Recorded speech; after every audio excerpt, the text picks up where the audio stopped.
સુરતમાં સૂર્યપુત્રી તાપી નદીમાં પ્રદૂષણ ફેલાવાનું કામ યથાવત છે।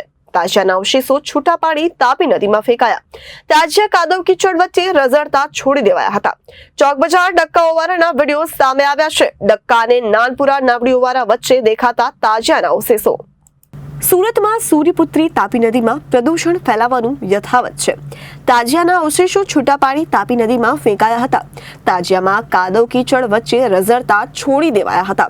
ચોક બજાર ડક્કાવાળાના વિડીયો સામે આવ્યા છે। ડક્કા અને નાનપુરા નાવડીઓવાળા વચ્ચે દેખાતા તાજિયાના અવશેષો જોવા મળ્યા હતા। તાપી કિનારે ઠેર ઠેર થર્મોકોલ વેસ્ટનો ઢગલો થઈ ગયો હતો। તાપી નદીમાં ધર્મના નામે ગંદકીઓ ઉમેરાઈ રહી છે। તાપી નદીના શુદ્ધિકરણના નામે 950 કરોડથી દીધી વધુ રકમનું અત્યાર સુધી સાથે કંઈ પણ આંધણ થઈ ચૂક્યું છે। નેશનલ ગ્રીન ટ્રિબ્યુનલ પર આંખના પાણીએ જોવા મળી રહ્યા છે।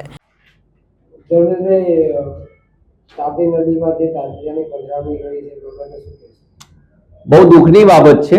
જ્યારે ગ્રીન ટ્રિબ્યુનલ કોર્ટ છે એમણે પણ પ્રતિબંધ ફરમાવ્યો છે અને ગણપતિ આયોજનના લોકો હોય કે ગણેશ સમિતિ હોય કે અન્ય સંગઠનો આપણે તાપી શુદ્ધિકરણ કરવા માટે હંમેશા આંદોલનો ચલાવ્યા હોય અને આપણે શુદ્ધ રાખવી જ જોઈએ તાપીને।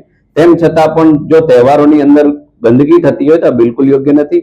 હાલ જે મોહરમનો તહેવાર ગયો તો તાજિયા જે તાપીની નદીમાં જે કંઈ એનું વિસર્જિત કરવા બાબતનું હોય કે જે રીતનો કચરો નાખવામાં આ બિલકુલ યોગ્ય બાબત નથી।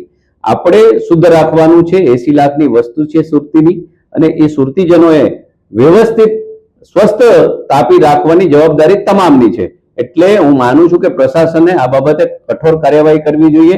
આમ પણ પ્રશાસને ક્યારે પણ કોઈ પણ તાપી નદીની અંદર કોઈ પણ ગંદકી કરવાની બિલકુલ મનાઈ ફરમાવી છે। તેમ છતાં કોઈ કરતા હોય તો આ બિલકુલ યોગ્ય નથી।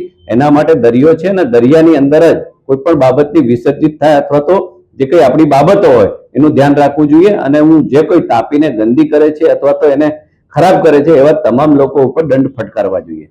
Reporter Arvind Rathod, Janadesh news, Surat.